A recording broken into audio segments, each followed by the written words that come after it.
Hello everyone, good morning, सुप्रभात, वंदे मातरम। स्वागत है आप सभी का फिजिक्स की ऑनलाइन क्लास में। लास्ट क्लास में अपन ने डिस्कस किया था कि जो इलेक्ट्रिक फील्ड से रिलेटेड, दैट मीन्स जो आपकी ड्रिफ्ट वेलोसिटी होता है और अपवहन वेग, उसका दूसरा नाम जो हिंदी में अपन कहते हैं, उसके बीच में, और दूसरा जो पैरामीटर यानी विद्युत धारा, तो विद्युत धारा और अपवाह वेग के बीच में अपन ने संबंध को डिराइव कर लिया था। क्या संबंध आया था वो मैं एक बार वापस रिवाइज करवा देता हूँ। विद्युत धारा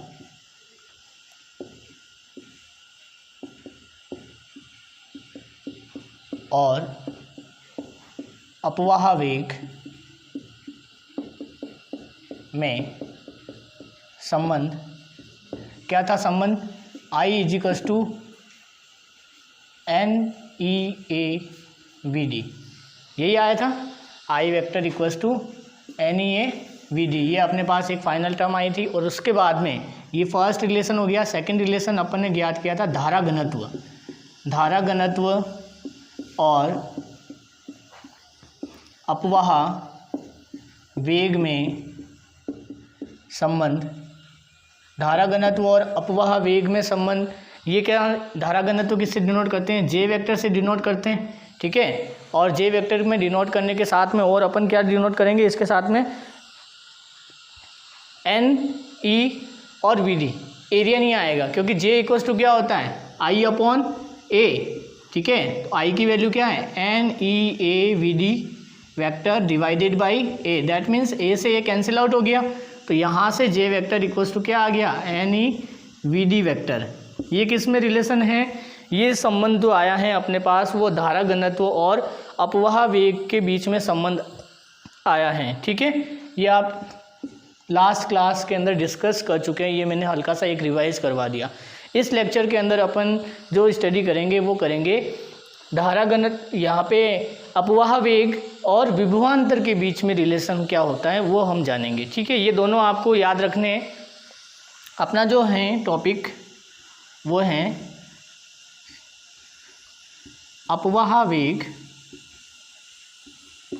यानी ड्रिफ्ट वेलोसिटी और विभवांतर में संबंध, ये है टॉपिक आज का अपना। लेकिन इससे पहले इस लेक्चर की भी कुछ बातें हैं जो मैं आपको यहाँ से बता दूं। जैसे धारा घनत्व, विद्युत धारा और अपवाह वेग में अपन ने जो संबंध ज्ञात कर लिया, अब इस रिलेशन से आपको क्या लगता है? I equals to N number of NE, number of electron हो गया, A क्या हो गया? एरिया हो गया, और VD क्या हो गया? ड्रिफ्ट वेलोसिटी हो गया, ठीक है। NEAVD। लेकिन इसमें से अगर आप देखोगे, इसको समराइज करें तो I इक्वल्स टू अपने पास दो ही पैरामीटर फाइनलाइज होके आते हैं, और वो दोनों पैरामीटर कौन से हैं? एक तो N क्या है? N अगर मैं कह दूं कि जो इलेक्ट्रॉन है यानी जो विद्युत क्षेत्र हैं, विद्युत क्षेत्र क्या हो गया? अगर किसी नियत धारा यानी फिक्स्ड कांस्टेंट नियत विद्युत धारा अगर परिपथ में प्रवाहित हो रही है, यहाँ पे लिखना आप नियत विद्युत धारा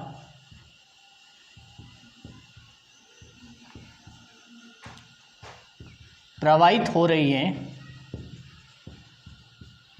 अगर नियत विद्युत धारा यानी फिक्स इलेक्ट्रिक करंट, मुझे पता है 2 एम्पियर की इलेक्ट्रिक करंट परिपथ के अंदर से गुजर रही है, 3 एम्पियर की, 10 एम्पियर की, क्वांटिटी मुझे पता है, तो वो क्या होगी?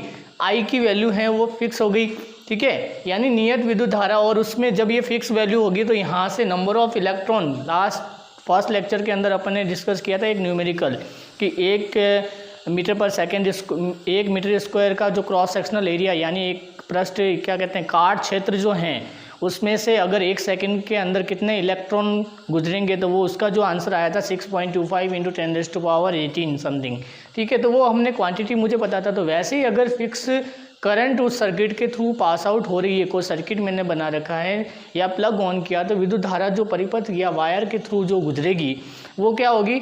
I equals to NE। ये दोनों नंबरिकल क्वांटिटी फिक्स हो गई। दैट मीन्स ये डिपेंड किस पे करेगा? एक तो एरिया और दूसरा VD। किस पे डिपेंड करेगा? किस पर निर्भर होगा? डिपेंड करने का मतलब निर्भर होगा। किस पर निर्भर होगा? विद्युत धारा का जो मान होगा वो एक तो क्षेत्रफल पर निर्भर करेगा, दूसरा अपवाह वेग पर निर्भर करेगा। दैट मीन्स विद्युत धारा का मान इस स्थिति में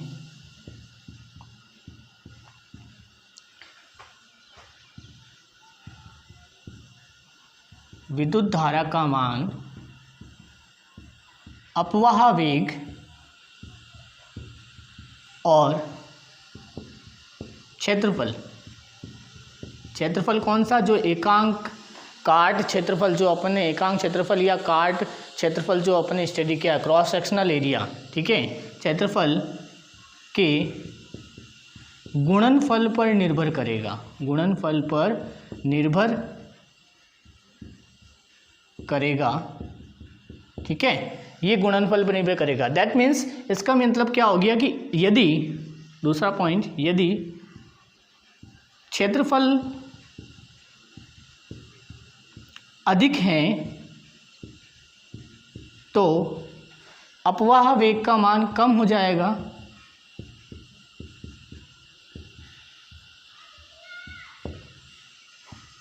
कम हो जाएगा और इनका गुणनफल नियत होगा, यानी फिक्स होगा, नियत होगा।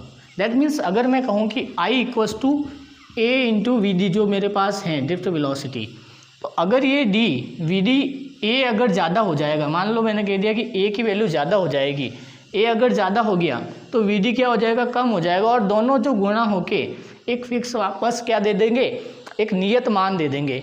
ये यहाँ पे इसकी खासियत हो जाएगी, ठीक है। इसी प्रकार यदि क्षेत्रफल का मान कम है, यानी बहुत छोटा एरिया मैंने लिया है, यानी क्षेत्रफल क्या हो गया, अधिक, एक क्षेत्रफल इतना बड़ा हो गया, यहाँ से इलेक्ट्रिक फील्ड क्या कर रहा है, इसके अंदर, यानी विद्युत धारा इसके अंदर से, इलेक्ट्रिक फील्ड ये हो गया इसके अंदर, ठीक है, तो यानी यहाँ से क्या हो गई, विद्युत धारा I इसके अंदर जा रही है, और जब ये इसके अंदर से गुजरेगी तो क्या हो गया, क्षेत्रफल बहुत ज़्यादा हो गया, तो इसका जो ड्रिफ्ट वेलोसिटी यानी इलेक्ट्रॉन की जो वेलोसिटी होगी वो क्या हो जाएगी, कम हो जाएगी, ठीक है। लेकिन अगर क्षेत्रफल कम है, छोटा सा क्षेत्रफल है, ये क्षेत्रफल, ये कोई चार्ज मैंने ले लिया है और इसने इलेक्ट्रिक फील्ड, यानी ये इलेक्ट्रिक फील्ड यानी विद्युत क्षेत्र जो है वो इतना सा ही होगा, ठीक है, और इतना से विद्युत क्षेत्र होगा। दैट मीन्स इसका मतलब क्या हो गया कि यहाँ से बहुत छोटा क्षेत्रफल हो गया, और जब क्षेत्रफल छोटा हो गया तो यहाँ से जो इलेक्ट्रॉन, जब विद्युत धारा जब इसमें से गुजरेगी I, तो ये क्या होगी, यहाँ से जो वापस विद्युत धारा बाहर जो निकलेगी उसका अपवाह वेग Vd जो होगा वो क्या होगा, ज़्यादा होगा। क्यों, क्योंकि यहाँ पे क्या है, क्षेत्रफल कम है। यदि क्षेत्रफल कम होगा, कम है, तो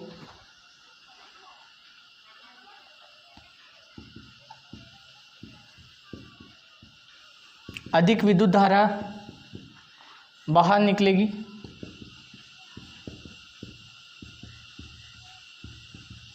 ठीक है, तो ये अधिक विद्युत धारा क्या होगी, बाहर निकलेगी। तो ये अपन ने दोनों ये स्टडी कर लिया कि इनका गुणनफल का जो मान होता है वो क्या होता है, कम होता है, या कम काट क्षेत्रफल से, अगर क्षेत्रफल कम है तो अधिक विद्युत धारा बाहर निकलेगी, और अधिक विद्युत धारा बाहर निकल रही है, इसका मतलब क्या हो गया कि वो जो ड्रिफ्ट वेलोसिटी है उसका मान क्या होगा, अधिक हो जाएगा, अर्थात अपवाह वेग का मान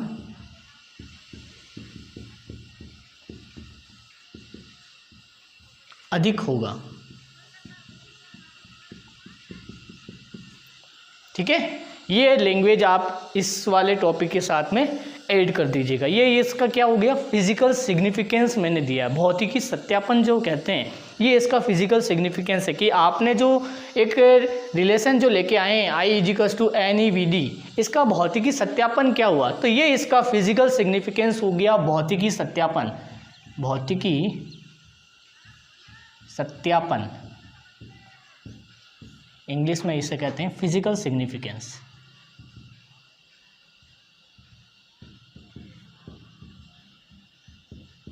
ठीक है। ये इसका फिजिकल सिग्निफिकेंस हो गया कि I=AVD।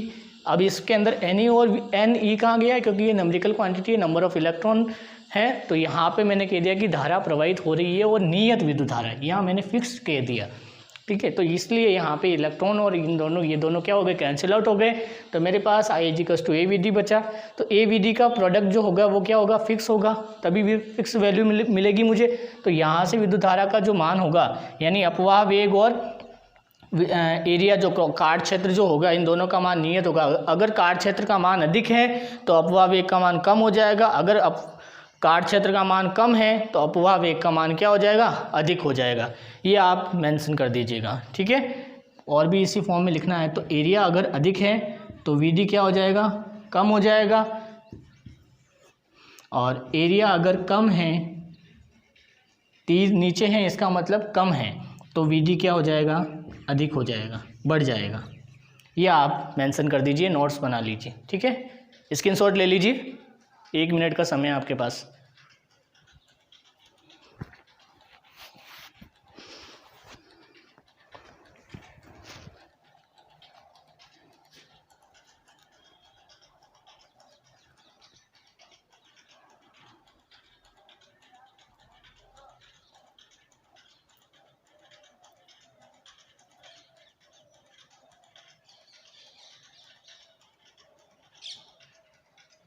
क्लियर है, आगे चलते हैं। अगला रिलेशन जो अपनी मेन टॉपिक की बात हुई थी वो क्या है,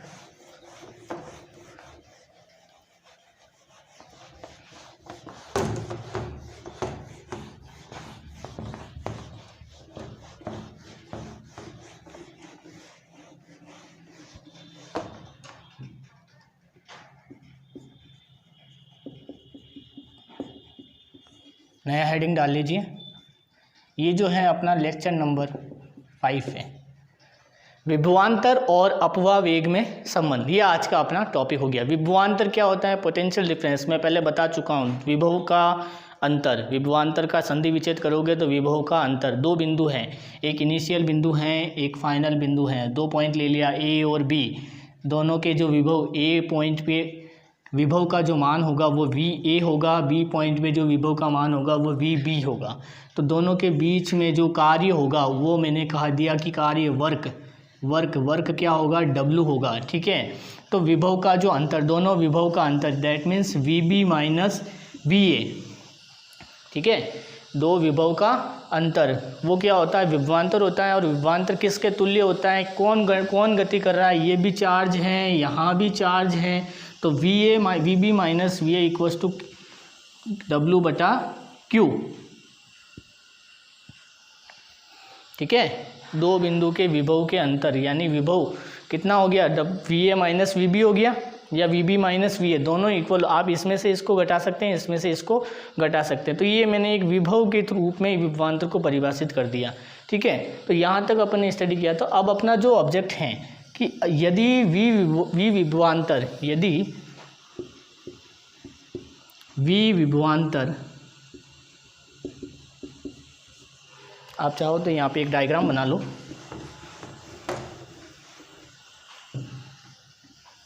कि ये कंडक्टर हो गया। अब इस कंडक्टर के अंदर जो इलेक्ट्रॉन होंगे वो क्या करेंगे, एक फिक्स डायरेक्शन के अकॉर्डिंग रोटेट होंगे, ठीक है। और इसकी जो लेंथ होगी वो कितनी मानी थी अपने लास्ट लेक्चर में, जो डायग्राम बनाया था वही यूज़ करना है। वो डेल्टा एल थी। इसका क्रॉस सेक्शनल एरिया यानी क्षेत्रफल कितना था, ए था। एरिया का मतलब क्या होता है, क्षेत्रफल। क्षेत्रफल क्या था, ए था अपने पास, कैपिटल ए। तो यदि वी विभवांतर विद्युत क्षेत्र ई पर ई द्वारा आरोपित होता है तो ई इक्वल्स टू क्या हो जाएगा, वी अपॉन, यानी विभवांतर बटा लंबाई कितनी है अपने पास, जो भी कंडक्टर होगा। ये केवल सभी चालकों के लिए होता है। मैं बार बार कह रहा हूँ कि यहाँ केवल चालक के लिए कार्य करेगा, इंसुलेटर या सेमीकंडक्टर के लिए ये वर्क नहीं करता है। तो कितना है, डेल्टा एल हो गया, समीकरण नंबर 1। क्लियर है। एक रिलेशन जो अपन ने स्टडी किया था स्टार्टिंग के अंदर, जब मैंने अपवाह वेग पढ़ाया था, तो अपवाह वेग के अंदर जो ड्रिफ्ट वेलोसिटी यानी अपवाह वेग का संबंध क्या है, अपवाह वेग का फॉर्मूला क्या है, वी डी इक्वल्स टू क्या आया था, वी डी इक्वल्स टू ई आया था, कैपिटल ई आया था, डिवाइडेड बाय स्मॉल एम, और यहाँ पे टो एवरेज, यही आया था। टो एवरेज क्या होता है, संघट काल, या इसका दूसरा नाम है विश्रांति काल। टो एवरेज का दूसरा नाम है विश्रांति काल।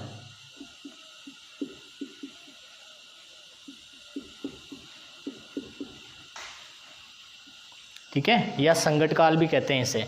ई इलेक्ट्रॉन हो गया, कैपिटल ई इलेक्ट्रिक फील्ड यानी इलेक्ट्रिक फील्ड इंटेंसिटी हो गया, एम मास हो गया।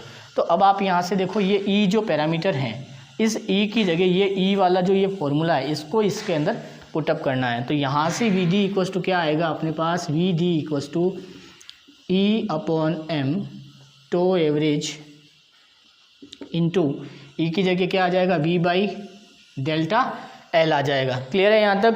क्या आ जाएगा, वी बाई डेल्टा एल। तो इसको क्रॉस मल्टीप्लाई करके समराइज करके लिख दो, ई टो एवरेज इंटू वी बटा एम डेल्टा एल।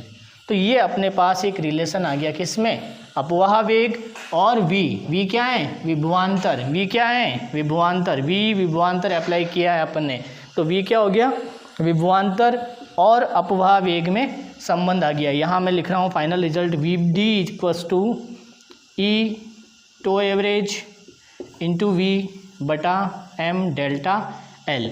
ये अपने पास एक रिलेशन आ गया अपवाह वेग और विभवांतर के बीच में। क्लियर है? अब एक न्यूमेरिकल करते हैं, उससे आपका डाउट पूरा क्लियर हो जाएगा कि कैसे ये वर्क करता है, कैसे फॉर्मूले के अंदर वैल्यू पुटअप होती है, किस तरह का न्यूमेरिकल पूछा जाता है। तो एनसीईआरटी का न्यूमेरिकल करवाऊंगा मैं, एनसीईआरटी बुक है मेरे पास, तो एनसीईआरटी का न्यूमेरिकल करवाऊंगा जो आपके सिलेबस में क्या है, मेंशन कर रखा है। ठीक है, तो यहाँ से इसको आप स्क्रीनशॉट ले लीजिए और अपना नोट्स अच्छे से प्रिपेयर करते रहिए। ठीक है, तो यहाँ से अब मैं एक न्यूमेरिकल करवाऊँगा, जल्दी से स्क्रीनशॉट ले लीजिए इसका।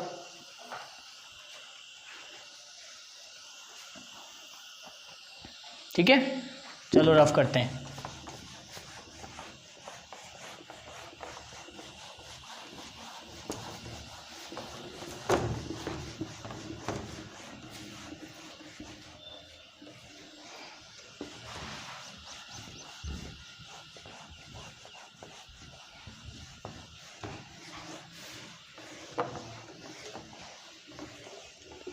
न्यूमेरिकल लिखिए, एनसीईआरटी का न्यूमेरिकल है, तांबे में प्रति घन सेमी, क्वेश्चन है तांबे में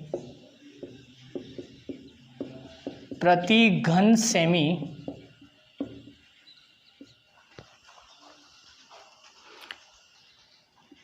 8.4 इंटू 10⁻22 मुक्त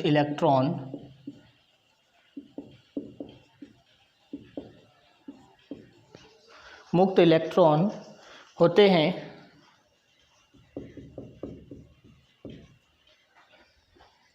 तांबे के 1 मीटर स्क्वायर काट क्षेत्र, 1 मिलीमीटर स्क्वायर काट क्षेत्र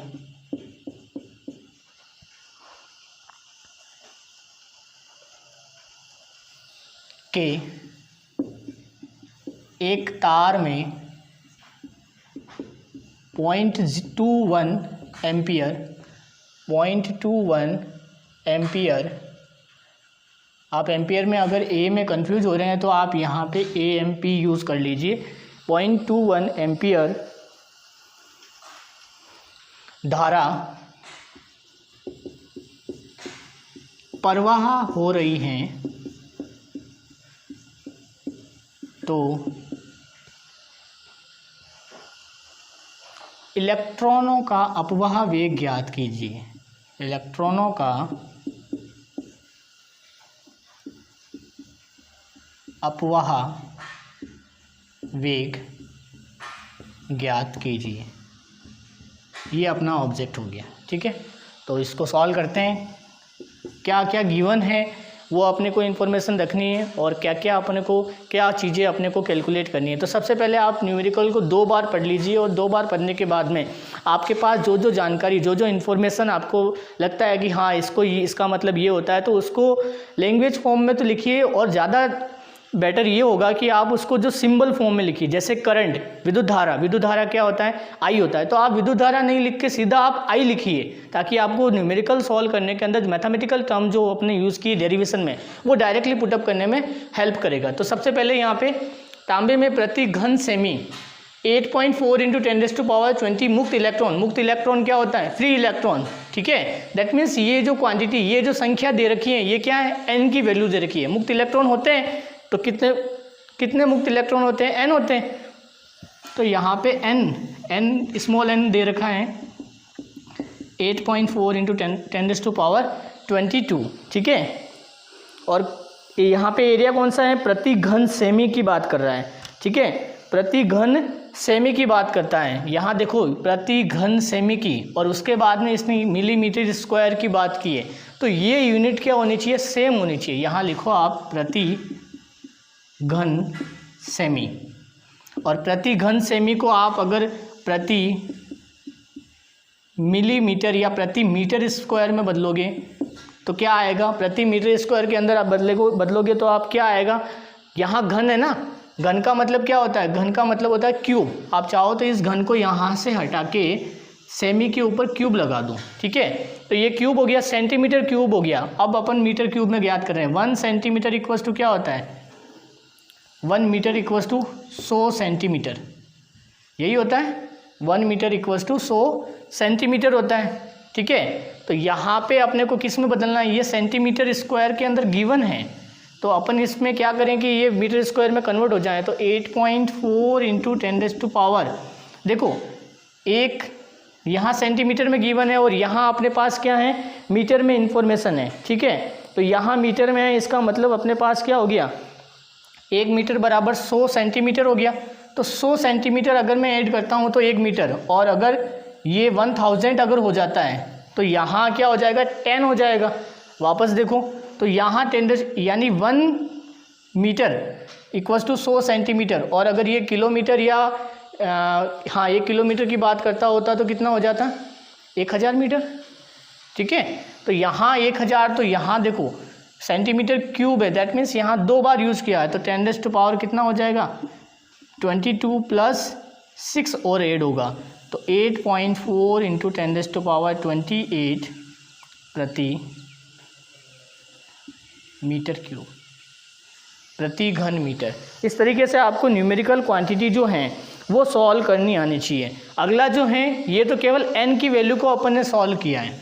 अगला जो आएगा वो क्या है? आगे पढ़ो तो क्रॉस सेक्शनल एरिया। देखो कार्य क्षेत्र, कार्य क्षेत्र का मतलब क्षेत्रफल की वैल्यू। ए दे रखा है, ए कितना दे रखा है? 1 मिलीमीटर स्क्वायर। तो यहाँ मैं आपके साइड में मेंशन कर देता हूँ 1 mm का मतलब होता है 1 मिलीमीटर, और मिलीमीटर इक्वल्स टू 10⁻³ मीटर होता है। फिर 1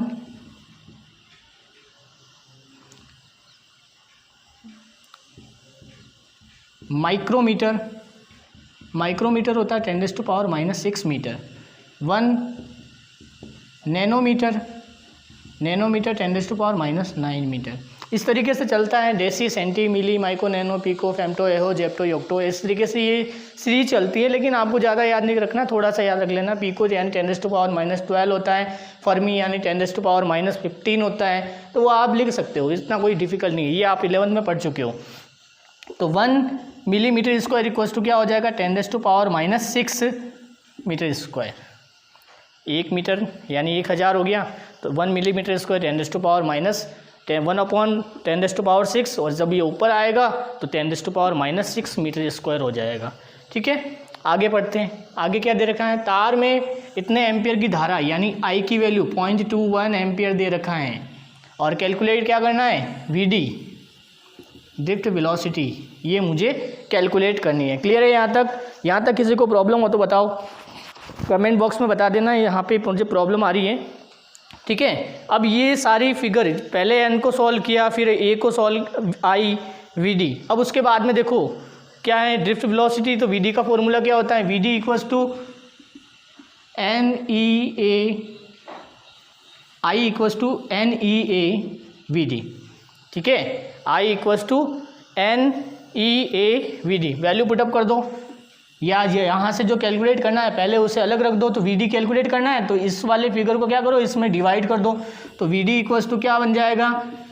I/NEA। तो आई की वैल्यू कितनी है? 0.21 divided by n, number of electrons कितने हैं? 8.4 इंटू 10⁻28 इंटू इलेक्ट्रॉन की value 1.6 into 10⁻⁻19 coulomb, into area कितना है 10⁻⁻�6। देखो वैल्यू अपन ने सारी सॉल्व कर रखी है, ऐसे ही आपको न्यूमेरिकल सॉल्व करना है एग्जाम में, तभी आपको फुल बाय फुल मार्क्स मिलेंगे, ठीक है ना। तो यहाँ कितना हो गया 10⁻⁻6 हो गया। और जब आप इसे फाइनलाइज क्रॉस मल्टीप्लाई करके सॉल्व करोगे तो फाइनल जो आंसर आएगा वो क्या आएगा 1.56 इंटू 10⁻⁻5 मीटर पर सेकेंड। ये आप सॉल्व कर लो है ना। कैसे करोगे, यहाँ से पॉइंट हटाओगे, दो क्वांटिटी है तो एक यहाँ से पॉइंट हटाओगे तो नीचे क्या आ जाएगा 1 और उसके पास में 2 हैं तो 2 0, ठीक है। और नीचे से ये पॉइंट हटेगा तो ऊपर क्या आ जाएगा 1 0 और ये पॉइंट हटेगा तो 1 0 और, तो ये 100 से ये 100 कैंसिल आउट हो गया। 21 डिवाइडेड बाई इनको 84 इंटू 16 को मल्टीप्लाई कर देना, 10⁻28 पॉजिटिव है और यहाँ -19 और -6 दैट मीन्स -25, तो नीचे कितना बन गया 10⁻3 बच गया, ठीक है। और 10⁻3 ऊपर चला जाएगा, उसमें से जब आप और आगे लेओगे तो वो क्या हो जाएगा -5 हो जाएगा, 10⁻³ हो जाएगा ना ऊपर जाओगे तो। और उसके बाद में 21 के अंदर जब आप 16 इंटू 84 का डिवाइड करोगे तो फाइनल जो आंसर आएगा वो 1.6 इंटू 10⁻⁵ मीटर पर सेकेंड हो जाएगा। ये आप सॉल्व कर लेना अच्छे से, इस कैलकुलेशन को आप करके देखना, यही आंसर आएगा। क्लियर है? Thank you so much. और भी प्रॉब्लम हो तो आप मुझे कमेंट बॉक्स में शो कर दीजिएगा, मैं आपको जो क्वेरी होगी उसका आंसर दे दूँगा, ठीक है। ओके।